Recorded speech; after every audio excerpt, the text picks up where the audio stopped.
What you're about to watch is a courtroom testimony that starts out like any other, but the deeper it goes, the more questions it raises. Stay until the cross-examination, because that's where everything gets even more intense.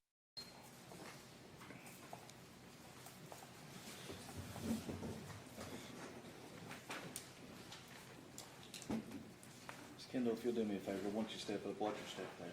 Once you step up, you raise your right hand for me, please. You solemnly swear or affirm testimony that you're about to give to be the truth, the whole truth, and nothing but the truth, so help you God. Yes. Okay, if you'll have a seat for me, please. Ms. Kendall, have you ever testified before? No. Okay, so I'm sure you probably watch television. Just make sure you speak loud enough so everyone can hear you. There's the black microphone there's in front of you. Just make sure that you give verbal answers to the questions that you're asked, just because we're recording you on video and audio. Okay? Okay. Thank you. Could you please state your name, occupation, and current address for the record? It's Jennifer Yvonne Kendall, and it's 4623 Fish Hatchery Road, Russellville, Tennessee. What's your current occupation? I am a truck driver. And I want to take you back to the events that transpired on February 20th of last year, okay? Okay.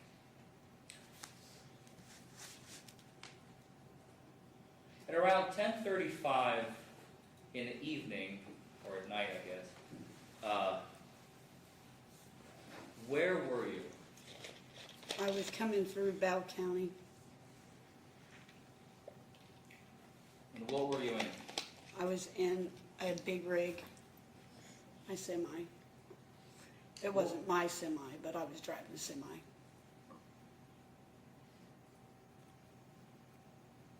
What were you doing at the time that you were driving? I was videoing my husband Why?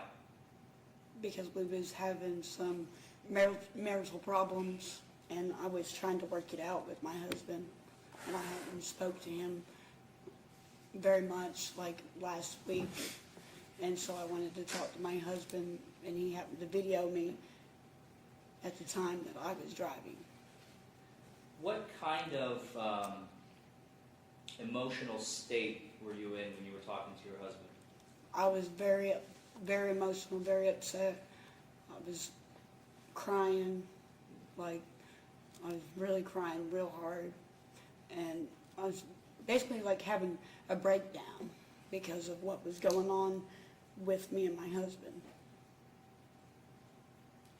At some point, you saw blue lights behind you. Yes, What did you do when you saw the blue lights? I pulled over immediately. And did you pull over on 25 East, Highway 25 East? Yeah, I pulled over on 25 East around mile marker 16.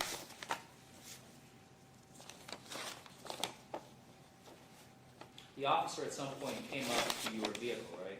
Yes,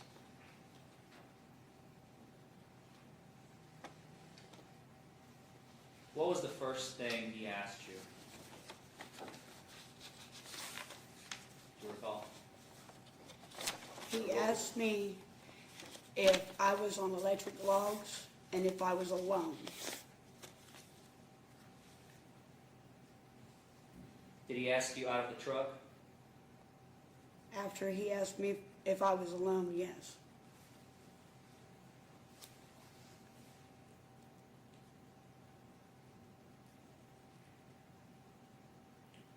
Where did he tell you to stand after he took you out of the truck? He brought me behind the semi and had me stand behind the semi in the trailer. Did he ask you what's going on? Yeah, he asked me why I was, so he said that I was like shaking, and yeah, he said that I wasn't acting normal. What did you respond? I told him that I was having a lot of issues in my life, and that I was having a lot of problems with my husband, and that I was just really upset. I want to hear your opinion. Do you believe the witness? Or do you think there's more to this story than we've heard so far? Let me know in the comments. Over what was going on in my life.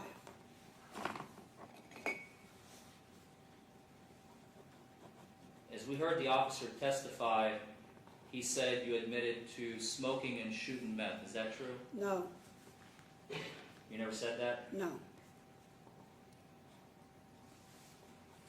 At some point, he administered field sobriety tests, right? yes,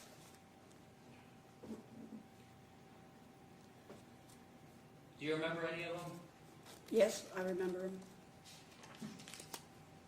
Were you able to do them? Yes, except for the one where I had to stand on my leg and hold one foot up, Why? because my right leg, I have bolts in it. From what?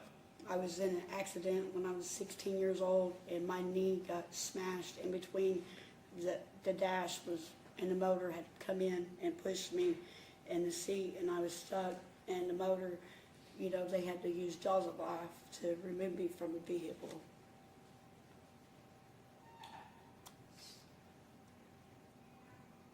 Did the officer ever search your trailer? No, Did he ever search your cabin? no,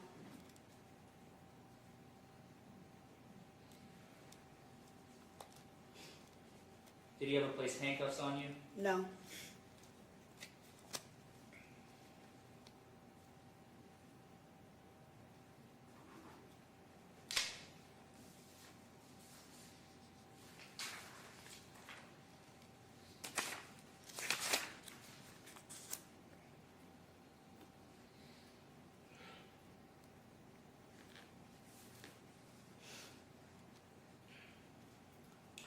So you're sitting in the back of the cruiser yes, with no handcuffs, no handcuffs, doors closed. yes. What does the trooper do then? He asked me for my boss's phone number.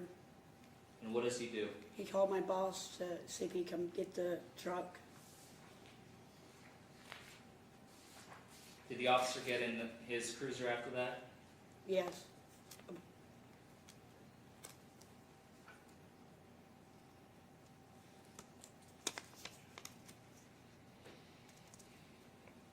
At some point, do you recall the officer saying that what your driving record was like?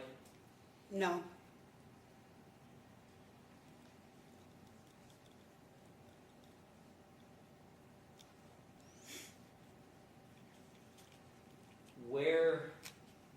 Where did he take you? Well, strike that. Do you know where the officer went after that? I don't understand. I'm sorry? I don't understand your question. Did he sit there or did he drive after he spoke with your boss? He got in the car and he drove. Do you know where he was headed? I thought he was going to take me to jail. What do you recall happening next? We went to this, he stopped at this little brick building, and he had a cup with him, and he said that he wanted me to go inside, and it wasn't a hospital. I don't know what it was, but it wasn't a hospital. And he said he wanted me to go inside and take a urine test for him, and I did not go. Why not? It wasn't a hospital. How did you know that? Because it was a little brick building, and I know where the hospital is because I come through here a lot. What was going through your mind when he asked you to do so? To step out of the vehicle and go inside whatever? I was scared. I was terrified because I knew it wasn't a hospital, and I didn't know why I wasn't at a hospital, why I was at this little brick building, why I was there. Now, I want to back up to prior to you getting arrested. Do you recall him giving you a pat down? Yes. Yeah, I recall it. How did he perform the pat down, and how did it make you feel?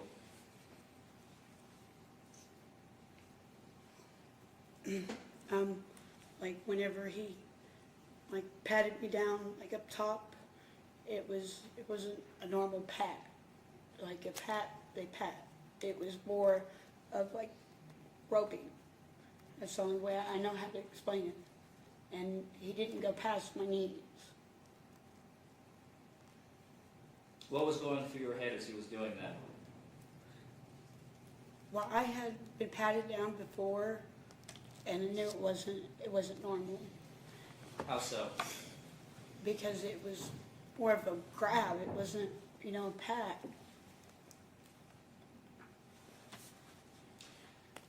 Let's go back to the brick building. He asks you to pee in a cup and go inside the building, right? Yes, he had a cup with him, like I said, and it was in a plastic bag. And he wanted me to go inside and he said, go inside and pee in the cup. So I didn't have a problem peeing in the cup, but I wasn't going in that building. If it would have been a hospital, I would have went. What was the building like and its surroundings? Was it dark, lit? Were there people, cars? What did you see? It was kind of dark. I didn't see no other cars. And it's like you pull up, there's this, it's kind of like right in this area, like the sidewalk, and there's not no park, like you park out in front of the building. And we pulled up in front of it. It was a brick building, a reddish brick building.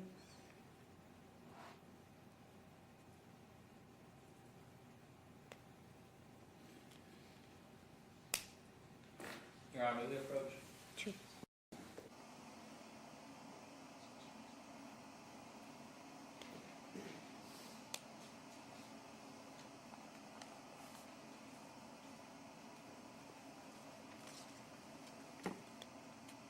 I would ask the court to make a copy so I can present this to the prosecution. This is going to be marked for trial purposes as Defense Exhibit B.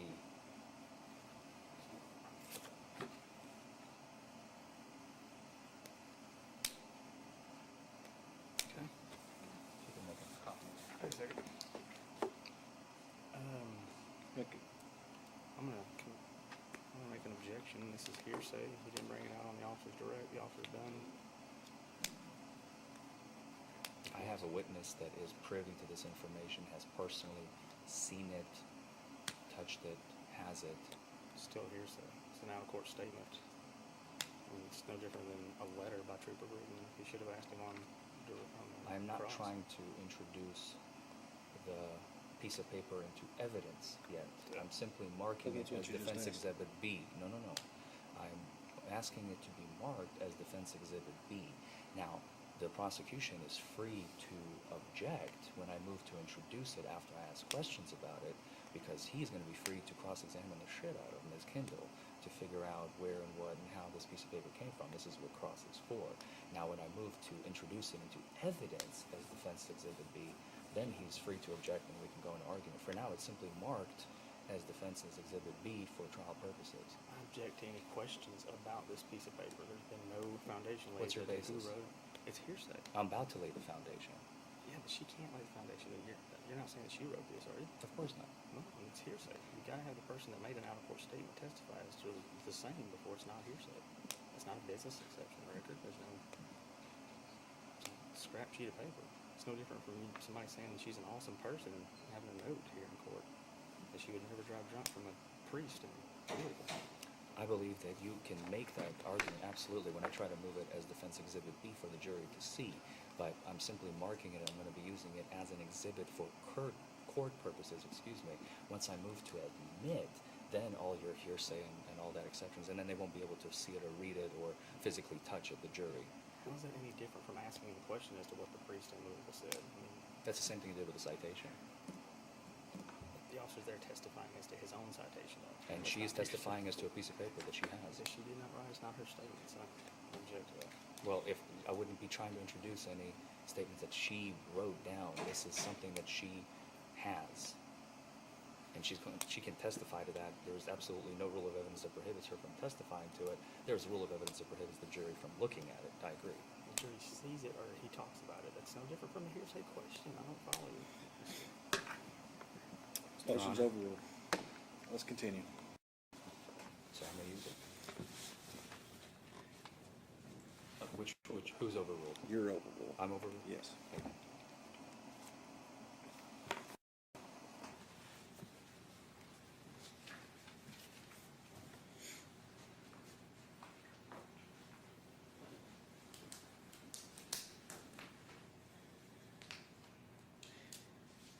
let's get back to when you were by the brick building. Okay. Yes. What did Trooper Brigman, upon you stating that you're not going into that building, what did he say or do? He told me that I could sign this piece of paper and not have to go in and stuff, and so I didn't, I signed the paper because I wasn't gonna go into that building because it wasn't the hospital up the road there. And I knew it wasn't the hospital, so, and then he gave me a piece of paper to sign, and so I signed the paper, and then he drove me to the jail. Did you read that piece of paper? No, I can't read, Do you know what it said? no. Okay. He drove you to the jail, right? Yes, How do you know he drove you to the jail? because whenever we got there was cop cars and there was other vehicles there. Upon arrival to the jail, what did you ask him? I asked him if I could smoke and if I could call my mom. And what did he say? He said yes.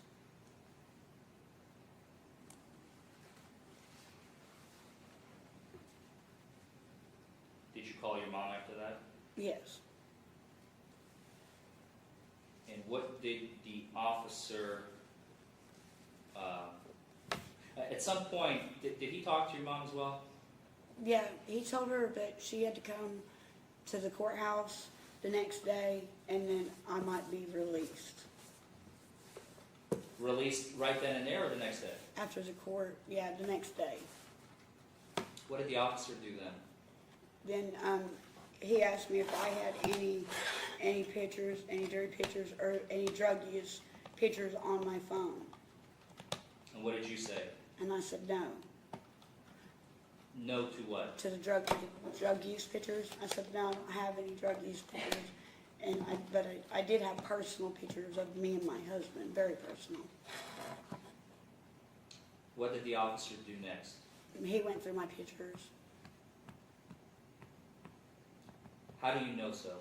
Because he was standing in front of me and I was standing like right here, And he was standing like this way and I was standing right here and I could see the phone. What did he do next? He opened one of my videos. And what did he do? He watched it. Do you know how long the video was? It was like a minute and 15 seconds, maybe a little bit more. And I'm sorry, I really don't mean to get this personal, but we just need to clarify the record so that everybody understands what happened that night. What was the video of? Me and my husband on our wedding night, after we got married, he wanted to take a video of us being intimate, and so it was a video of me and my husband having sex. What did Trooper Brigman do after that? He told me that he was going to give me his phone number, and that I would that I need to call him before I left the state of Kentucky. Why? Did he specify? No, I didn't. No. What did he say he's going to do if you don't call him before you left the state of Kentucky? Put more charges on me. What happened after that? He took me into the jail and they booked me.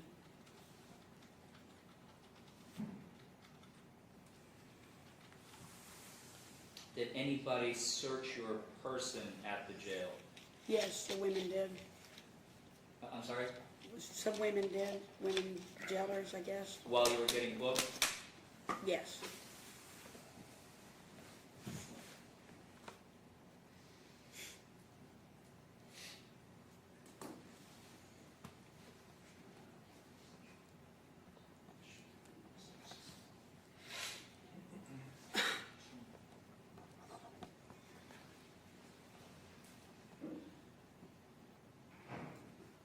After you were released from the jail, what did you find in your belongings? His phone number. Where was it? It was in a white envelope with my wedding band.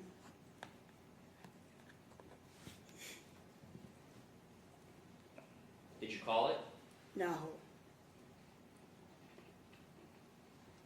Why not? I'm terrified, like, I'm just petrified. Why? Because I've never had, like I have officers that are my friends in my area where I live, and I've never heard of any of them doing anything like that, ever. And like, whenever he had searched me, and the way that he had touched me, I just,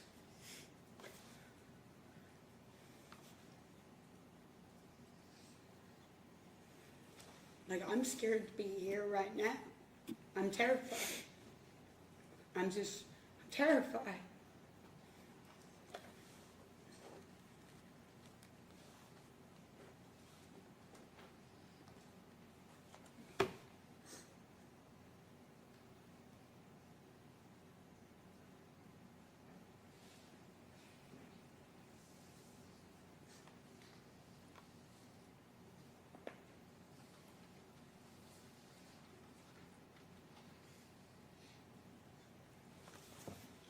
On February 20th,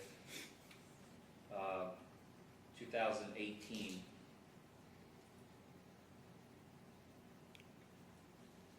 did you or did you not smoke and shoot methamphetamine? No,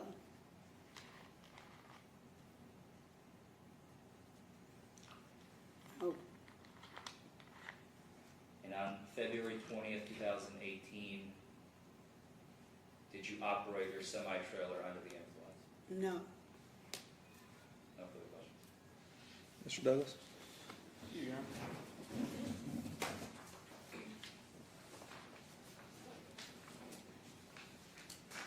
Kendall, the way your attorney phrased that last question makes me ask you the question, have you ever smoked methamphetamine or shot No. methamphetamine? No, Never. never, no. You said you've been patted down before.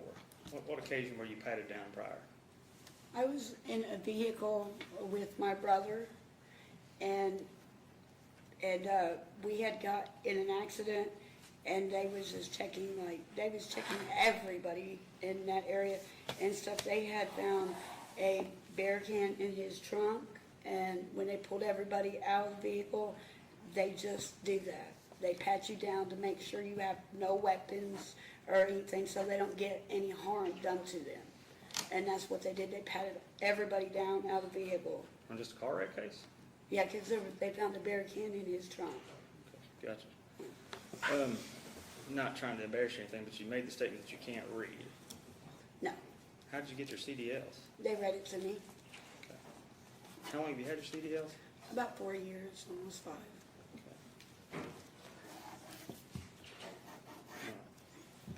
So you've never done meth?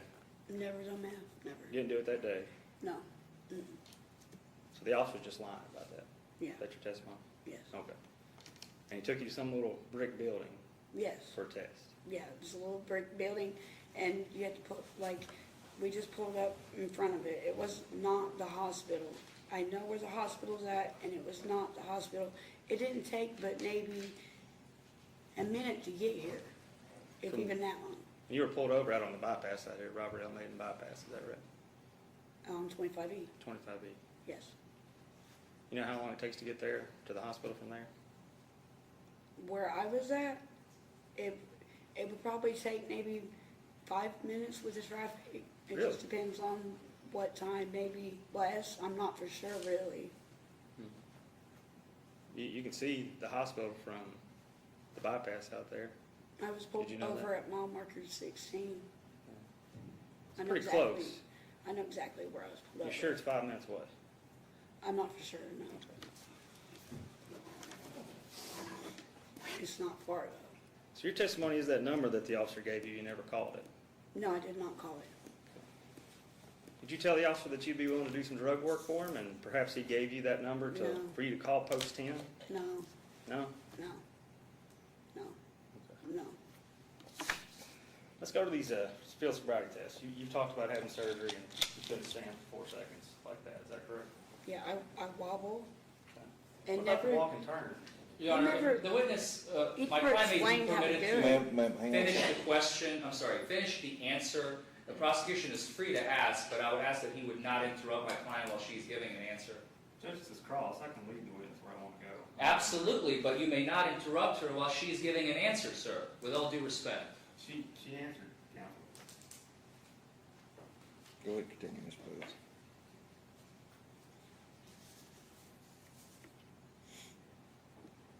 The heel toe. Couldn't do that. Yes, I did do that.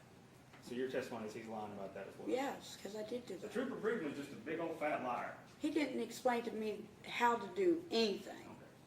He's lying about two field sobriety. Well, one of them you're saying you couldn't do. I couldn't do the I'll one give you on credit for leg. that one. You're saying he's lying about the field sobriety test that you failed. He's lying about your statements. He's lying about where he took you to get blood. Yes. Okay. Like I said, he never explained to me how to do any of the tests. I didn't know that I had to put heel to toe like he just showed. He never told me that. Okay. He asked me if I could walk in a straight line. I want to ask you one more time.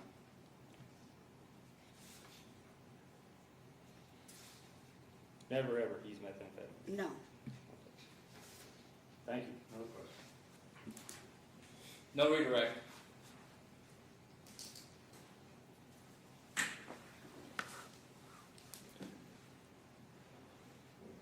Instructions? Can she step down, Your Honor? Sure, I'm sorry. You can step down now. Thank you. And if we may approach. And just like that, the testimony comes to an end. Now it's up to the jury to decide which version of the story they believe. Cases like this remind us that every word spoken under oath can make all the difference.